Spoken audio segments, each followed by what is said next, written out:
My thanks to Sean Todd and Jill Barlow Kelly for organizing this.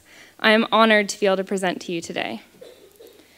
Reflecting on his time at College of the Atlantic, Millard Dority says, "The bottom line is, I know I've been involved in something that is very important, and not a whole lot of people can say that. Not a whole lot of people wake up in the morning and say, I can't wait to go to work." My senior project was to write Millard Dority's biography. For those of you who don't know Millard, he is College of the Atlantic's longest employed employee. He was the third person hired back in 1970 when he was 17.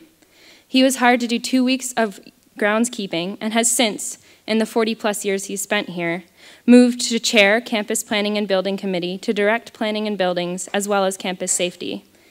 And for those of you waiting breathlessly for an excerpt, it's coming.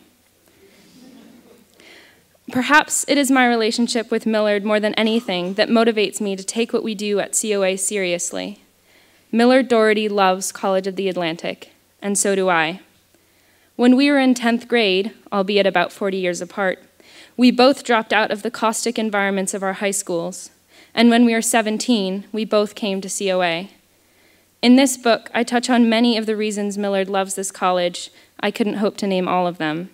One of the reasons we have in common is that at COA we were treated with respect. I want to deeply thank everyone who gave their voices to this story. There are a lot more people I would have loved to hear from or whose names I wish were included in this volume. In particular, I want to thank from the bottom of my heart my senior project advisor, Bill Carpenter.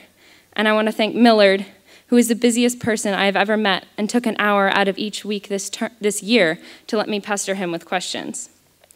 When I set out to write this, I wanted to write Millard's story, not mine. So without any further ado, the first day.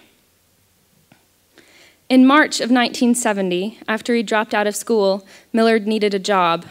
Ed Kelber, COA's founding president, explains, the Youth Opportunity Corps had a program in which, if a nonprofit organization would hire one of these young people to do work, then the Youth Opportunity Corps would give the nonprofit organization, I think it was $175 an hour to pay them. Millard says, Ed Kelber said he had 2 weeks worth of work, and so these people brought me down, and I met Ed, and I think Les Brewer was there, Ann Peach was there.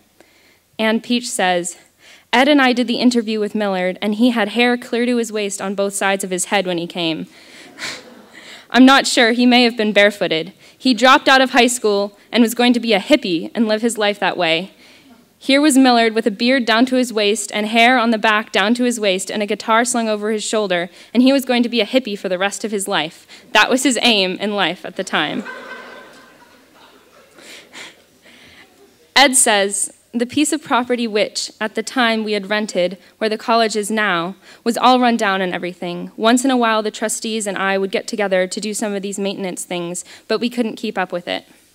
Anne says, we needed somebody to just sort of work around the place, so it looked like a good deal. The government was going to pay Millard's salary for a year for us, to keep him off the streets, I suppose. So I remember Ed asked him if he was a self-starter because we had no one to supervise him, so he'd have to do work on his own. If he saw something that needed to be done, do it. And if he needed any help, to come to me because I was the one manning the office. Ed was on the road trying to raise money and get trustees and, get information about how you went about starting a college. And so I was the everything else, the only other employee. So I was in the office all day, so Millard would have to come to me if he needed anything. Neither Anne nor Ed knew how it was going to work out, but we figured we might as well take a chance on him because he seemed pleasant and intelligent and nice.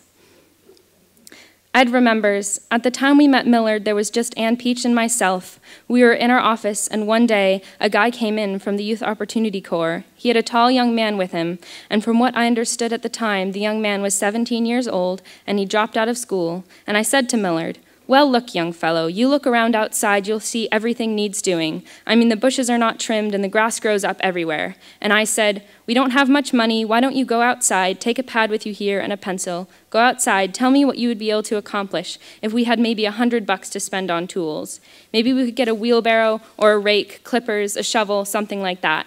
And so he did that. He went out and he made a list of what he could do, and so we said, okay, fine.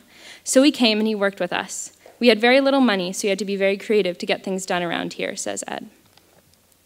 I remember the first day, says Millard. He thinks it was March 31st, 1970. Millard remembers that Ed said, "We're going to take a walk, and after that, I don't want to talk about buildings and grounds anymore.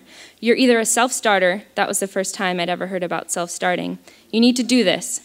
I haven't got time to tell you what to do, so you need to figure out what to do. I'm going to give you just a little bit of directions. Out here looks like crap, you do it."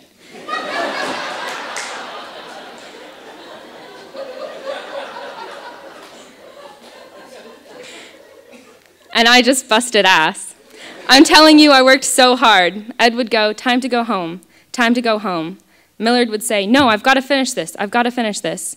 "You're not getting paid for it," Ed would say. Millard would reply, "I don't care, I don't care."